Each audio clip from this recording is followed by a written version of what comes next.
রাধে রাধে। ভক্তি মার্গের কথা পুরো না শুনলে কোনো জ্ঞান লাভ হয় না। ইনি হচ্ছে একজন বড় মাপের খেলোয়াড়। ইনি মহারাজজির কাছে এসেছে।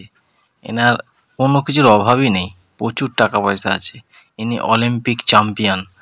ইনি মহারাজজির কাছে এসে প্রশ্ন করছেন, মহারাজজি, আমি এত বড় একজন প্লেয়ার, অনেক মন্দিরে পূজা আদিও করতে যাই, কিছু নাম জপও করি, কিন্তু আমায় কিছু চিন্তায় ভয়ভীত করে দেয়। যেরকম আমাকে বড় বড় ইভেন্টে আমাকে ডাকে, আমি সেই ইভেন্টে গিয়ে আনন্দ করার জায়গায় কালকে কি হবে সেই চিন্তার মধ্যে পড়ে যাই। এর উপায় কি মহারাজজি? তখন মহারাজজি বলছেন, আমাদের মনের মধ্যে একটা অজ্ঞানতা বাস করে।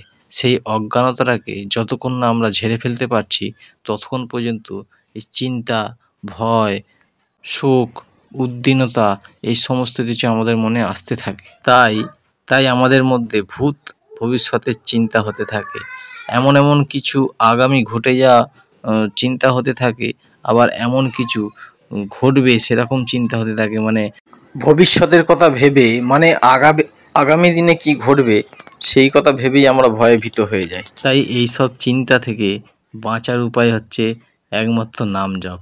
নাম জপ করলে ভূত আর ভবিষ্যৎ সব ঠিক হয়ে যাবে। আমাদের মধ্যে দুটো বুদ্ধি কাজ করে, যেরকম একটা পজিটিভ বুদ্ধি আর একটা নেগেটিভ বুদ্ধি। তাই আমাদের বুদ্ধি যখন কমজোরি হয়ে যায় তখন আমাদেরকে নেগেটিভ চিন্তায় পড়ে যাই আমরা। যখন বুদ্ধি আরও কমজোরি হয়ে যায় তখন আমরা ডিপ্রেশনে পড়ে যাই। তাই যদি আমাদের বুদ্ধি পজিটিভ থাকে তাহলে আমরা অনেক সমস্যার মধ্যে থেকেও আমরা আনন্দের মধ্যে থাকতে পারবো। তাই এই পজিটিভ বুদ্ধি কোথা থেকে আসবে? এই পজিটিভ বুদ্ধি শুধুমাত্র নাম জপ থেকেই আসবে। যদি আমরা রাধা রাধা, কৃষ্ণ কৃষ্ণ, রাম রাম, যেই নাম প্রিয় সেই নাম জপ করি আর পবিত্র ভোজন করি, তাহলে আমাদের মধ্যে পজিটিভ চিন্তা তৈরি হয়। ভয়, শোক, চিন্তা এই সমস্ত কিছু আমাদের মধ্যে আর আসবে না। আমরা আনন্দের সাথে বাঁচতে পারবো, আনন্দের সাথে থাকতে পারবো। দেখো, যারা ভগবানের ভক্ত তারা কত আনন্দের সঙ্গে থাকে, কারণ এদের নেগেটিভ চিন্তাই খতম হয়ে যায়, এদের সবসময় পজিটিভ চিন্তা থাকে। এরা এতই আনন্দের মধ্যে থাকে যে এদেরকে কেউ যদি গালাগালিও দেয় তখন এরা মনে করে যে ভগবানই আমাকে মানে আমার কাছে এনাকে পাঠিয়েছে, আমারই কোনো পূর্বজন্মের পাপ সেটা আমার শুনে গালাগালি পাচ্ছে, সেটা আমার নষ্ট হচ্ছে। তাই এরা নেগেটিভ চিন্তা এদের মধ্যে আসেই না, সবসময় এদের মধ্যে পজিটিভ চিন্তা থাকে। তাই এই জন্য এরা এত মানে খুশিতে থাকে, আনন্দের সঙ্গে থাকে।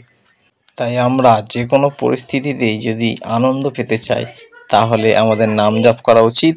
আজ এই পর্যন্ত। জয় রাধেশ্যাম, জয় রাধা গোবিন্দ, জয় রাধা কৃষ্ণ, রাধা রাধা।